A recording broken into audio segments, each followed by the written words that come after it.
Greetings to you for Alpha Omega, for Tudor Morella and all the team there at Alpha Omega and the viewers throughout Romania and that region.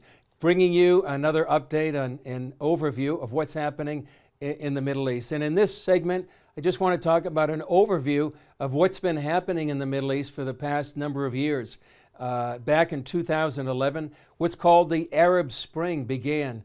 And really, there were not many people that expected that really the Arab governments throughout the Middle East would be threatened and undermined. That happened in 2011, and that spread for several months. It overthrew the governments in Libya and threatened governments in North Africa. And in Egypt, the government of Hosni Mubarak was overthrown, and temporarily it was taken over by a member of the Muslim Brotherhood, Mohammed Morsi, that really brought a kind of Islam that really Egyptians did not like, and he was in control of the presidency. It was an election that he did win, presumably, and then Egyptians went to the streets, perhaps the largest political demonstration in human history. 33 million Egyptians went to the streets of Egypt, throughout Egypt, and overthrew the government of Hosni Mubarak. Now it's controlled by President el-Sisi. He just won a new election. But just talking about the Arab Spring, it really did shake the foundations of so many countries here in the Middle East. And then that actually spread to Syria back in 2011. And tragically, we are seeing the continued carnage going on in the Syrian civil war. And that's really become the breeding ground of so many competing interests in the region and around the world. The United States is in there, Russia, Turkey, the Kurds, Iraq, Iran, Sunnis and Shiites. You see so many divergent, competing players in that region. It's very complicated and it's very combustible, potentially. We've just seen this strike by the United States and France and Britain that really could set off perhaps a tinderbox there inside Syria that could go out throughout the region. We see developing competing interests. One of the main ones there here in the Middle East is between the Shiite nations and the Sunni nations. And just to give you a brief background, Shiites back at the origin of Islam, right after the Prophet Muhammad died, there was a debate and a disagreement on who should succeed Muhammad. The Shiites believed it should come from the biological line of Muhammad. The Sunnis believe that it should come from a qualified leader from the Ummah, from the Islamic community. And that disagreement has lasted till this day. And the Sunnis and the Shiites are many times mortal enemies. So you see, that is one of the main divisions going on, and we see that playing out in particular inside Syria right now. So that's one of the things that you need to keep track of. The other thing is Russia. Russia has its own goals, and it's allied with the Syrian government of Bashar Assad. It's allied with Iran. There's a relationship going on between Turkey and Putin, Vladimir Putin, the president of Moscow. And I asked the Middle East expert not too long ago, because there was a meeting of President Erdogan, President Putin, and the president of Iran, Rouhani, and they were all smiling. And he said, I'll tell you a secret about the Middle East. When you see these leaders smiling with one another, that means the gaps between them, or the disagreements, are even wider. So we know that sometimes they have alliances, but they all have their own agenda. And sometimes those agendas will compete against each other, even if they are on the surface looking like allies. The Turks, in particular, see the Kurdish people as their enemies.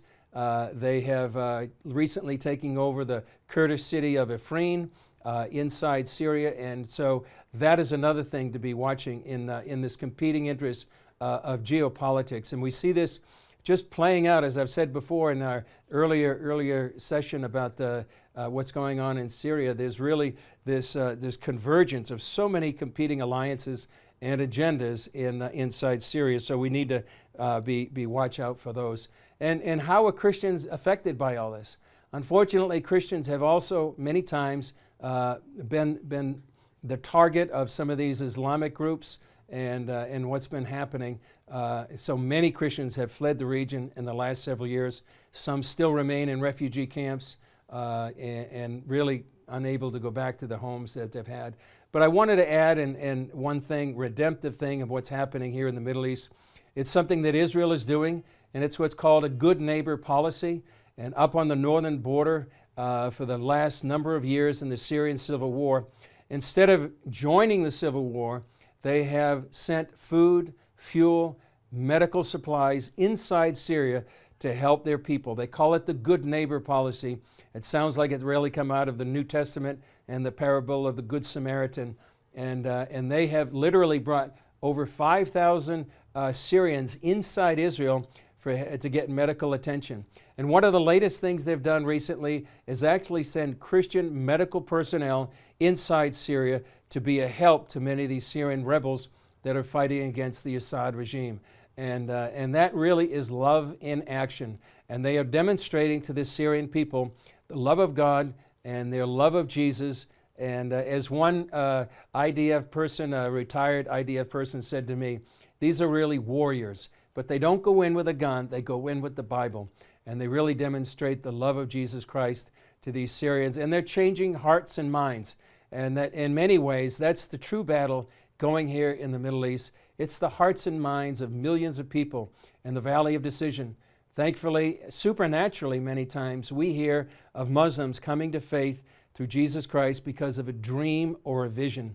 And they testify of seeing a man in white, and many times he identifies himself as Jesus. And many times they're coming to faith because of this. It's just a remarkable and a supernatural phenomenon happening in the Middle East. So despite all the talk of wars and rumors of wars, we do see that the Holy Spirit is working in many ways. And prophetically, a number of people have a lot of questions. One question that we inside Syria they have, what about Damascus? It says in Isaiah 17 that Damascus will be a heap of ruins. Well, perhaps that is close to being fulfilled. We'll see. There's certainly a lot of destruction going on around the outskirts of Damascus, and we'll see what happens in the next weeks and months to come.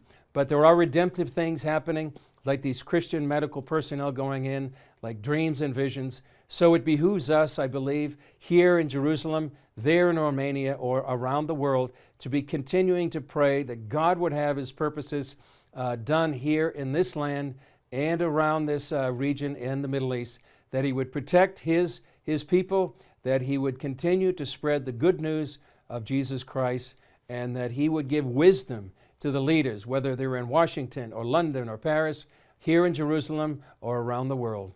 And so this is just an overview of what's happening. There are major things happening here in the region, and it's a privilege to be here on the front lines of this Israel's history and the prophetic history, to report to you from Alpha Omega Television and to viewers around the world. We do see the signs of the times. We do see wars and rumors of wars, nation rising up against nation, but we do see, as it says in Matthew, that this gospel of the kingdom shall be preached in all the world for a witness, and then the end shall come. So continue to pray, continue to look up, for our redemption draweth nigh, and continue to do what you can there in Romania to fulfill your race, your task, until Jesus comes back. So this is Chris Mitchell saying God bless from Jerusalem, and look forward to being in touch for all of you in Romania. God bless.